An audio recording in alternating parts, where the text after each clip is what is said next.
अस्सलाम वालेकुम, मैं अब्दुल रईस और आप देख रहे हैं BS स्टूडियो। आज का व्लॉग है इमरान रियाज का, जिसके बारे में आपको भी जानते हैं कि इमरान रियाज कौन है और वो आज तक इस मुकाम पर किस तरह पहुंचा, कौन कौन सी मुसीबतों झेलने के बाद वो मुल्क से निकला, क्या क्या उसके साथ हुआ और कितना उसे टॉर्चर किया गया, तमाम बातें अपनी जगह पे। लेकिन आज जो इमरान खान का व्लॉग है उसमें इमरान रियाज ने ये कहा कि खून की होली और हुकूमत की मस्ती है, और साथ में कहा कि एस्टेब्लिशमेंट बार बार हार गई और सिंध के पानी की भी बात की है। तो इन तमाम बातों में असल में इमरान रियाज कहना क्या चाहते हैं, तो इस पे हम सुनते हैं उन्हीं की जुबानी कि इमरान रियाज क्या कहना चाहते हैं।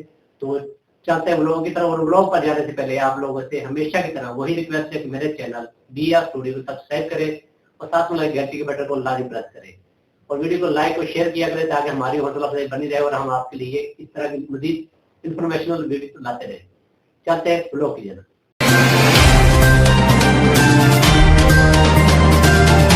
अस्सलाम वालेकुम नाजरीन, आप यूट्यूब चैनल देख रहे हैं, मैं इमरान खान हूँ। दहशतगर्दी की सूरत हाल नाजरीन कंट्रोल नहीं हो रही पाकिस्तान से, और अब कर्फ्यू का नफाज किया गया है। खैबर पख्तूनख्वा के कुछ इलाकों में, जनूबी वज़ीरिस्तान में और टांग के कुछ इलाकों में कर्फ्यू नाफिज किया गया, और ये ऐलान किया गया है डिप्टी कमिश्नर टांग और डिप्टी कमिश्नर जनूबी वज़ीरिस्तान इनकी जानिब से, और आवाम से ताउन की अपील की गई है। खैबर पख्तूनख्वा में ये सूरत हाल मैंने आपको बताई। इसके अलावा लगातार हमले हो रहे हैं। बलूचिस्तान में कोयटा के अंदर आज का दिन भी खून रेजी से भरा हुआ था। मुफ्ती अब्दुल बाकी नूरज़ई, ये कोयटा एयरपोर्ट रोड पर उनको शहीद कर दिया गया। आलम दीन जो हैं उनको टारगेट करके कत्ल करने का सिलसिला जारी है। हामिदुल हक साहब से ये मामला शुरू होता है, और अब ये चौथा वाक़या लगातार मुफ्ती अब्दुल बाकी नूरज़ई साहब को शहीद किया गया। कोयटा एयरपोर्ट रोड पर नामालूम अफराद ने फायरिंग की है उनके ऊपर। तो ये एक के बाद एक वाक़यात बढ़ते चले जा रहे हैं, लेकिन हुकूमत की और जो लोग इक़्तिदार में लाकर बिठाए गए हैं उनकी और इस्टेब्लिशमेंट की जो तरजीहात हैं वो कुछ और है। यानी इस वक्त जब दहशतगर्दी का माहौल है, लोग अपने प्यारों की लाशें दफन कर रहे हैं, और पाकिस्तान की सरजमीन जो है वो खून आलूद है, कब्र की मिट्टी भी गीली नहीं हुई साने जाफर एक्सप्रेस वालों की, और साथ ही नोशकी के ऊपर एक बड़ा खौफनाक अटैक हुआ है। एक बड़ी अजीब चीज़ जो और हो रही है ना, वो अब ये हो रहा है कि BLA अपने कैमरामैन भी रखते हैं। कलदम BLA जब कोई अटैक करती है तो वो साथ अपने कैमरे भी लेकर जाते हैं और वो फिल्माते हैं उस हमले को, और उसके बाद वो फिर जो नैरेटिव की लड़ाई है वो भी लड़ते हैं। यानी ISPR जो स्टेटमेंट जारी करता है, ISPR जो सबूत जारी करता है, इसी तरह से BLA भी अब जो है वो अपनी वीडियोस बना बना के वो साथ साथ दिखाते हैं कि जनाब ये हमने हमला किया। मिसाल के तौर पे ये जो नोशकी में बस के ऊपर अटैक किया गया, वो मुबैना तौर पे कुछ वीडियोस सर्कुलेट कर रही हैं, और ये दावा किया जा रहा है कि ये उसी बस की वीडियोस हैं, और मुमकिन तौर पे ये उसी बस की वीडियोस हैं जिसके ऊपर हमला किया गया है। धमाके की बाकायदा वीडियो बना के दूर से और उसको फिर पोस्ट किया गया या उसको फैलाया गया। ये BLA अब ये भी कर रही है। BLA को इस बात का आइडिया है कि पाकिस्तान में उनका मौक़िफ़ कोई भी नहीं दिखाएगा और ना बताएगा। इंडियन मीडिया पे पाकिस्तान में बिल्कुल भरोसा नहीं किया जाता, तो पाकिस्तान का जो मीडिया है उसको तो किसी किस्म की कवरेज की इजाज़त नहीं है। दहशतगर्दी के वाक़यात होने के बाद भी मीडिया इंतज़ार करता है कि उन्हें ग्रीन सिग्नल मिलेगा तो वो दहशतगर्दी के वाक़े को कवर करेंगे। तो ये जो कलदम BLA है दहशतगर्द, वो इस वक्त रियासती इदारों के खिलाफ एक मीडिया वॉर भी लड़ रहे हैं। वो इन वाक़यात की वीडियोस बनाते हैं और उनको शेयर करते हैं। होना तो ये चाहिए था कि जाफर एक्सप्रेस के इंसिडेंट के बाद ISPR बचने वाले मुसाफिरों के खुद इंटरव्यूज़ करवाते और करवाने के बाद उनको शेयर करते। अब इतने दिन गुजरने के बाद अगर कोई इंटरव्यूज़ आएंगे तो उनकी वो हैसियत नहीं होगी। जब वाक़या हुआ था, जब लोगों को रेस्क्यू किया गया था, तो फौरी तौर पे उनके इंटरव्यूज़ किए जाते थे। तो दो मौक़िफ़ है ना, एक तो ये है कि BLA ने कहा कि हमने खुद ही छोड़ दिए बंदे, ख़वातीन और वो लोग जो सिक्योरिटी फोर्सेज में नहीं थे, हमने आम शहरियों को खुद ही छोड़ दिया था, ये उन्होंने दावा किया था। ISPR ने दावा ये किया कि हमने ऑपरेशन के जरिए से इन सारे लोगों को छुड़वाया है। जो एनी शाहिदीन है वो कहते हैं जी हम तो वहाँ से खुद ही भाग कर आ गए। कुछ ये कहते हैं कि हमें छोड़ दिया गया, कुछ ये कहते हैं कि जब ऑपरेशन चल रहा था, लड़ाई हो रही थी दोनों तरफ की, तो हमें मौका मिला स्केप करने का, वहाँ से निकल के भाग कर आ गए। तो ये अलग अलग मौक़िफ़ हैं। अब ISPR को इसके ऊपर एक बेहतर हिकमत अमली के साथ आना चाहिए था। उनके पास माशाल्लाह बहुत बड़ा बजट है, बहुत बड़ा सेटअप है, बहुत बड़ा सिस्टम है, तो उन्हें ज़्यादा बेहतर अंदाज में काउंटर करना चाहिए था। अगर कोई प्रोपेगेंडा वो समझते हैं उनके खिलाफ हो रहा है, या जो एक मीडिया वॉर चल रही है उनके खिलाफ, जिसको वो मादी में 5th जनरेशन वॉर कहते थे, तो इस पे उनको बेहतर तरीके से आना चाहिए था। अफसोस इस बात का है कि इंटेलिजेंस का एक बहुत बड़ा फेलियर था और उसके बाद ऐसी बुखलाहट थी, लेकिन उसके बाद ऑपरेशन बड़ा शानदार किया फौज ने, जिस तरह से ISPR ने बताया, लेकिन मीडिया हैंडलिंग जो है वो ठीक तरीके से नहीं हो सकी। अब नाज़रीन, दहशतगर्दी का माहौल मैंने आपको बताया, पाकिस्तान के हालात क्या हैं। इन हालात में इस वक्त तरजीहात देखें ज़रा, जो लोग इक़्तिदार में हैं उनकी तरजीहात देखें आप, कि पाकिस्तान पीपल्स पार्टी और PMLN सिंध में और पंजाब में एक दूसरे के साथ हिस्से बांट रहे हैं कि जनाब जिस जगह पे हमारे उम्मीदवार ने 20,000 वोट लिए हैं ना, उस जगह पे आप हमारे उम्मीदवार को फंड्स दें, उसके कहने के ऊपर आप ट्रांसफ़र पोस्टिंग करें, हमारे बंदों को जो है वो आप फैसिलिटेट करें। ये जनाब पीपल्स पार्टी पंजाब में मांग रही है। PMLN कह रही है जी ठीक है, आपको हम यहाँ पे देते हैं, बट सिंध में आप भी तो हमें हिस्सा लगाएं और हमें सिंध के अंदर हिस्सा दें। उधर बिलावल जो है वो मुबैना तौर पे खबरों के मुताबिक 9 अरब रुपए के सवाबदीदी फंड्स लेकर शहबाज शरीफ साहब से उड़ गए हैं और वो अपनी मर्जी से उन पैसों को खर्च करेंगे। खैबर पख्तूनख्वा के लिए वो फंड्स अलग से लेकर उड़ गए हैं। अब वहाँ का गवर्नर जाने, बिलावल जाने और वो सारे जाने। तो इनकी तरजीहात जो है वो अभी भी बंदर बांट में ही लगे हुए हैं। वज़ीर आज़म की तरजीहात क्या है, उनके दौरे ही ख़त्म नहीं हो रहे। दौरे से वापस आते हैं तो नए वजीर बना देते हैं। यानी काबीना को वर्ल्ड रिकॉर्ड बनाने के चक्कर में शहबाज शरीफ साहब लगे हैं कि बड़ी से बड़ी काबीना मैंने करनी है, इस मुल्क की बेड़ा गर्क कर दिया, इकॉनमी का बेड़ा गर्क कर दिया, अमनो अमान का बेड़ा गर्क कर दिया, पाकिस्तान के अंदर इंसानी हकूक का हर चीज़ को तबाह करने के बाद, गवर्नेंस को बिल्कुल बर्बाद करने के बाद, महंगाई की चक्की में आवाम को पीसने के बाद अभी भी वो अपनी कैबिनेट को बड़ा करते जा रहे हैं। काबीना के अंदर नए से नए वज़रा वो लेकर आ रहे हैं। आर्मी चीफ है वो हॉर्स एंड कैटल शोज देख रहे हैं, सदर पाकिस्तान जो है वो गोल्फ के मैच देख रहे हैं और साथ अपने बहुत सारे पीपल्स पार्टी के लोगों को भी लेकर गए हुए हैं।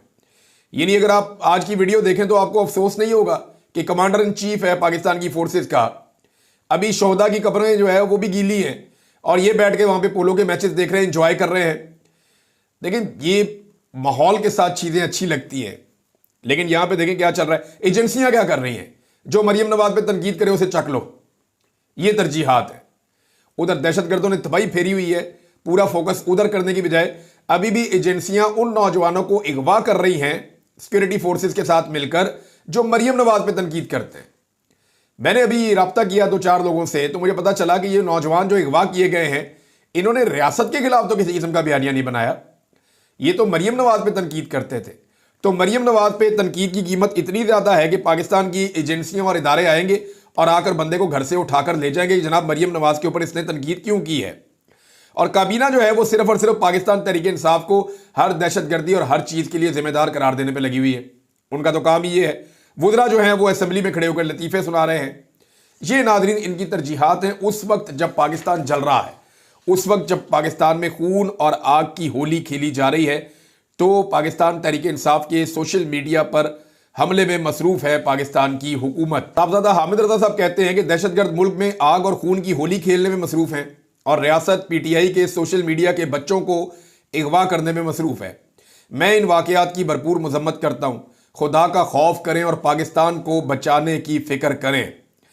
नाज़रीन, नून लीग ये कहती है और उन्होंने ये एक बयानिया बनाया हुआ है कि इमरान खान पाकिस्तान में दहशतगर्दी लेकर आया, लेकिन अगर आप अदादुशुमार देखें तो वो मुख्तलिफ हैं और ये अदादुशुमार हुकूमत के अपने जारी किए हुए अदादुशुमार है, कोई हमारे अपने नहीं है। साद रसूल साहब ने भी ये अदादुशुमार पेश किए हैं। मैं वहीं से आपको बता देता हूं, हुकूमत के अपने अदादुशुमार है। नून लीग कह रही है और बेवकूफ बनाने की कोशिश कर रही है कि हमने दहशतगर्दी खत्म की और इमरान खान दहशतगर्दी लेकर आया। आपकी अपनी हुकूमत ने जो टेररिज्म के नंबर्स दिए हैं ना, उनके मुताबिक 2021 में जो पाकिस्तान इमरान खान साहब का आखिरी साल था पाकिस्तान में बतौर वजीर आजम, 2021 का जो साल था इसमें दहशतगर्दी 15 साल की कम तरीन सतह पे आ गई थी। यानी 2005-6 के बाद से लेकर 2021 तक पिछले 15 साल का जो डाटा इकट्ठा किया गया है, उस डाटा में दहशतगर्दी सबसे निचले लेवल के ऊपर थी इमरान खान साहब के दौरे हुकूमत में जो आखिरी साल था। यानी उसने दहशतगर्दी को खत्म किया था। और आपके 2024 में दहशतगर्दी सबसे ज्यादा है 15 साल के रिकॉर्ड में। यानी आप 15 साल का रिकॉर्ड इकट्ठा करें, पीपल्स पार्टी की हुकूमत से आप शुरू हो जाएं, तो ये जो 3 हुकूमतें गुजरी हैं, इनमें जो साल सबसे बेहतर था वो इमरान खान साहब के दौरे हुकूमत में था 2021 में, और जो सबसे बदतरीन है वो शहबाज शरीफ साहब के ये दौरे हुकूमत में है 2024 में। तो ये लोगों को बेवकूफ़ बनाने की कोशिश करते हैं, लेकिन सरकारी अदादुशुमार ही इन्हें झुठला देते हैं और ये झूठे साबित हो जाते हैं। नाज़रीन, अब हुकूमत ने कुछ चीज़ों का फैसला किया। एक तो हुकूमत ये कह रही है कि हम कौमी सलामती कमेटी का इजलास बुलाएंगे और ये इजलास बुला के इसके अंदर हम सबको शामिल करेंगे। इसके अंदर जो सर्विसेज चीफ्स हैं उनको बुलाया जाएगा, इंटेलिजेंस एजेंसीज के जो चीफ्स हैं उनको बुलाया जाएगा, अस्करी क़यादत इसके अंदर मौजूद होगी और दहशतगर्दी के ख़िलाफ़ ये इजलास बहुत ज़रूरी है और ये बुलाया जाएगा। दूसरा, एक और भी जो है वो मनसूबा बनाया गया है कि दोबारा नेशनल एक्शन प्लान बनाकर अमल दरामद करने की ज़रूरत है। ये हुकूमत की तजवीज़ है।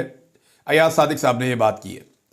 अब मामला ये है कि एक इन हाउस मीटिंग तो होनी चाहिए जिसमें पार्लियामेंटेरियंस को मौका मिलना चाहिए कि वो दहशतगर्दी के मामले के ऊपर या एजेंसियों की नाकामी के मामले के ऊपर सवाल उठाएं, शोहदा के मामले के ऊपर सवाल उठाएं और दहशतगर्दी वापस क्यों आई, कौन लेकर आया, जनरल बाजवा का इसमें कितना किरदार था, जनरल नदीम अंजुम का कितना हिस्सा था और ये क्यों बाय डिज़ाइन दहशतगर्दी वापस लेकर आए पीडीएम के दौरे हुकूमत में, इनको यहाँ पे लाकर क्यों बसाया गया और बॉर्डर के ऊपर सिक्योरिटी किसकी जिम्मेदारी है, क्यों वो अपनी जिम्मेदारी पूरी नहीं कर पा रहे।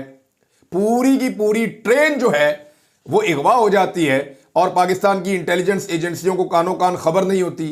ये कैसे हो सकता है? तो ये सारे सवालात जो हैं वो एक इन कैमरा ब्रीफिंग के अंदर उठाए जाने चाहिए जिनमें ये पूछा जाए कि जनाब अब इन चीज़ों को ठीक कैसे करना है।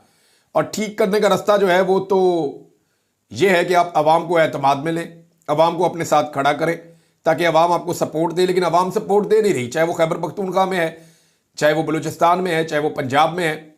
और अवाम के सपोर्ट ना मिलने का गुस्सा ऐसे निकाला जा रहा है कि बंदे अगवा कर लो, इसको भी उठा लो, उसको जबरी तौर पे लापता कर लो। अभी कुछ खबरें आ रही हैं कि बलूचिस्तान से बड़ी तेजी से नौजवानों को लापता किया जा रहा है। सोशल मीडिया पे इन नौजवानों की तस्वीर भी आ रही हैं। बल्कि चंद नौजवान ऐसे हैं जिन्होंने बताया कि चंद दिन पहले से उनको धमकाया जा रहा है, उन्हें यह कहा जा रहा है कि नताइज अच्छे नहीं होंगे और अब वो नौजवान गायब कर दिए गए हैं, उनके कारोबार बंद कर दिए गए हैं, उन्हें गायब कर दिया गया है। एक नौजवान के बारे में जो है रजी ताहिर साहब ने बताया। कुछ और नौजवान हैं वो भी अगवा किए गए हैं। किन इलाकों से किए गए? ये मंगचर का इलाका है। जबरी गुमशुदगियों के खिलाफ वहां पे धरना जारी है। मरकजी शाहरा 37 घंटों से वहां पे बंद है। पंजगूर से 2 अफराद जो है वो जबरी तौर पे लापता कर दिए गए हैं। मुख्तलिफ इलाकों में जो है वो नौजवानों को लापता किया जा रहा है, बलूचिस्तान में भी और पंजाब में भी। यानी पंजाब में ज़्यादा नौजवानों को लापता किया गया अब तक जो इन्फॉर्मेशन मिली है उसके मुताबिक। और पहली मरतबा पंजाब के नौजवान ऐसी सूरत हाल से गुजर रहे हैं। पाकिस्तान तहरीक इंसाफ को ख़त्म करने के चक्कर में मुल्क को दाव पे लगा दिया, ये अली अमीन गंडापुर साहब ने कहा। देखिए, वो वज़ीर आला है, वो समझता है कि क्या हो रहा है। वो पूरी ताकत लगाने के बावजूद दहशतगर्दी को कंट्रोल नहीं कर पा रहा। और शामदाना गुलजार ने बताया कि जनरल बाजवा का ये फार्मूला था और उन्होंने ये पैगाम भिजवाया था कि अगर दहशतगर्द खैबर पख्तूनख्वा में आ जाते हैं तो फिर पाकिस्तान तहरीक इंसाफ कमज़ोर हो जाएगी। यानी एक पॉलिटिकल पार्टी को दीवार से लगाने के लिए या कमज़ोर करने के लिए दहशतगर्दों तक से हाथ मिलाना पड़े तो क्या मिलाया जा सकता है।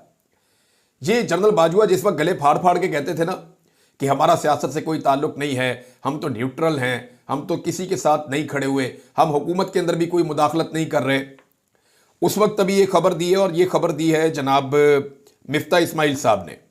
और उन्होंने एक और पोल खोल दिया क्योंकि वो उस वक्त हुकूमत का हिस्सा थे। तो मिफ्ता इस्माइल साहब ने बताया कि जिस जनरल बाजवा ने दिन रात ये गर्दान की हुई थी ना कि हमारा सियासत से कोई ताल्लुक नहीं है या हमारा हुकूमत से कोई ताल्लुक नहीं है, हुकूमत अपने फैसले करने में आज़ाद है, तो उस वज़ीर आज़म को, शहबाज शरीफ को चीज़ें महंगी करने के लिए या पेट्रोल महंगा करने के लिए जो आकर कायल किया था वो नदीम अंजुम ने किया था, जो उस वक्त के डीजी ISI थे। यानी नदीम अंजुम शहबाज शरीफ को आकर कहते हैं जनाब पेट्रोल की कीमतें बढ़ा दें, और उनके कहने के ऊपर शहबाज शरीफ ने पेट्रोल की कीमतें बढ़ा दी। और फिर ये कहते हैं हमारा ना सियासत में कोई ताल्लुक है और ना हम हुकूमत के अंदर किसी किस्म की मुदाखलत करते हैं। अली अमीन गंडापुर ने वफाकी हुकूमत से मुतालबा किया कि पाकिस्तान में मौजूद अफगान महाजरीन को शहरियत दी जाए और उन्हें ज़बरदस्ती बेदखल ना किया जाए। अफगान महाजरीन हमारे पड़ोसी हैं और इन्हें हमने सीने से लगाया, ताहम पॉलिसी के हवाले से हम नाकाम रहे। अफगान महाजरीन को बेइज्जत करके वापस नहीं भेजना चाहिए और उन्हें ज़बरदस्ती डिपोर्ट करने से गुरेज करना चाहिए। अफगान महाजरीन को पाकिस्तान की शहरियत क्यों नहीं दी जाती? उन्होंने कहा जनाब हम तो यानी उन्होंने कुछ तनकीद की अली अमीन गंडापुर साहब ने, और वो तनकीद भी बल्कि मैं आपको पढ़ के सुना देता हूँ। उन्होंने कहा जी बेल्जियम में जजीरा भी ले लेता हूँ, तमाम फैसला साज अमेरिका, कनाडा, यूके की नेशनलिटी के लिए बुलबुला रहे हैं, लेकिन अगर कोई अफगानी पाकिस्तान की नेशनलिटी लेना चाहता है तो हम नहीं देते। क्या अफगानिस्तान मुल्क नहीं है? यहीं से नफरतें फैल रही हैं। देखिए, नफरतें तो फैल रही हैं और लगातार फैल रही हैं। गंडापुर साहब ने कहा कि अफगान मुहाजिरीन हमारे पड़ोसी हैं और इन्हें हमने सीने से लगाया। जो अफगान हमारे सूबे में हैं इनको निकालने का मुखालिफ हूं जब तक सही बंदोबस्त ना हो। पहले इनको भेजा गया, उनकी बहुत तजलील हुई और ह्यूमन राइट्स वायलेशन हुई हैं। ये अली अमीन गंडापुर साहब ने कहा। उन्होंने कहा कि सूबे के हालात इमरान खान की हुकूमत में खराब नहीं थे, लेकिन एक पार्टी को खत्म करने के चक्कर में सब दांव पर लगा दिया गया है, जिसकी वजह से हालात खराब हुए हैं। खैबर पख्तूनख्वा और बलूचिस्तान के हालात मरकजी हुकूमत और इदारों की नाअहली से खराब हुए हैं। आर्मी चीफ से अमनो अमान की सूरत पर बात कर चुका हूं और कोई साथ नहीं देता। ये लोग अब भी पीटीआई को तोड़ने में लगे हुए हैं। फार्म 45 वालों को इक्तदार में लाना जमहूरियत के साथ मजाक है, लेकिन कोई परवाह नहीं है। अली अमीन गंडापुर साहब ने काफ़ी खुलकर बात की है और उन्होंने साथ अपनी जो 1 साल की कारकर्दगी है उसके बारे में भी बताया। फिर उन्होंने बताया कि महमूद खान कैसे पार्टी छोड़कर गए। मैंने उनको मना किया था कि आप पार्टी छोड़ के ना जाएं, लेकिन महमूद खान ने इमरान खान का पास नहीं रखा। नादरीन, ये हुकूमत बहुत अजीबोगरीब हरकतें कर रही है। यानी मैं पहले तो आपको ज़रा बिलावल की कहानी एक सुना दूँ छोटी सी, और आपने ये याद रखना है, मैं जो ख़ास तौर पे बात करूँ ना वो मेरे सिंध के जो बहन भाई हैं, मैं उनके लिए ये बात कर रहा हूँ। अगर आपको 1% भी लगता है ना कि बिलावल जरदारी या आसिफ जरदारी ये आपके पानी के हक के लिए खड़े हैं, तो फिर मैं आपको ये बता दूं कि आप एक धोखे का शिकार हैं। क्योंकि आसिफ अली जरदारी जो जाली सदर पाकिस्तान बना, फॉर्म 47 पे जीतने वालों का वोट लेकर, आसिफ अली जरदारी ने खुद मीटिंग करते हुए फौजी हुकाम के सामने बाकायदा ये हुक्म जारी किया था कि ये 6 नहरें निकाली जाएं, और इन 6 नहरों का आसिफ अली जरदारी ने नाम लिया था। और बाकायदा आसिफ अली जरदारी के अहकामात के बाद प्रेसिडेंट ऑफ पाकिस्तान का जो ऑफिशियल अकाउंट है वहां से ये खबर भी जारी की गई थी। तो आसिफ अली जरदारी ने सिंध के हिस्से का पानी पंजाब में खुद नहरें निकालने का हुक्म दिया था। अब वो जरदारी और उसका बेटा सबको बेवकूफ बना रहे हैं कि हम इन नहरों के खिलाफ हैं, जैसे ये बेवकूफ बनाने की कोशिश करते हैं कि हम पीका के खिलाफ हैं। हालांकि पीका जो है वो बिलावल ने, उसकी बहन ने और पूरी पीपल्स पार्टी ने मिलकर पास करवाया और फिर अपने अब्बू को भेजा, आसिफ जरदारी को, और आसिफ अली जरदारी ने उसके ऊपर दस्तखत करके उसको कानून बना दिया। इसी तरह से नहरों वाला मामला है, ये भी बिलावल ने और उनके वालिद ने, ये दोनों ने मिलकर पानी जो है वो बनने लगा दिया। और अब इन्हें चाहिए क्या? बजट चाहिए, पैसा चाहिए, फंड्स चाहिए, और वो ये ले रहे हैं, धड़ाधड़ ले रहे हैं। लेकिन ये फंड्स कितने का खा जाएंगे, कहां तक खा जाएंगे? अल्टीमेटली इनको अवाम के पास आना पड़ेगा और अवाम इनका इंतजार कर रही है। अब सिंध का पानी जो है वो इन्होंने बेच दिया है, और जरदारी साहब के बेटे ने एक हुक्म जारी किया है। जरा ये हुक्म आप देखें। दरियाए सिंध से नहरें निकालने के मामले पर पीपल्स पार्टी ने अवाम से रुजू करने का फैसला कर लिया। शर्म नहीं आ रही? खुद नहरें निकालने का हुक्म दिया है और अवाम से रुजू करने का फैसला कर दिया। ओ भाई, जो नहरें निकाल रहे हैं उनको जाके मना करो, ना निकाले। खुद पहले ऑर्डर दिया कि नहरें निकालो, खुद उसके ऊपर जनाब अहकामात जारी किए, और वो तहरीरी तौर पे मौजूद है अहकामात। पहले कहते हो नहरें निकालो और बाद में अवाम से रुजू करने का फैसला कर लिया।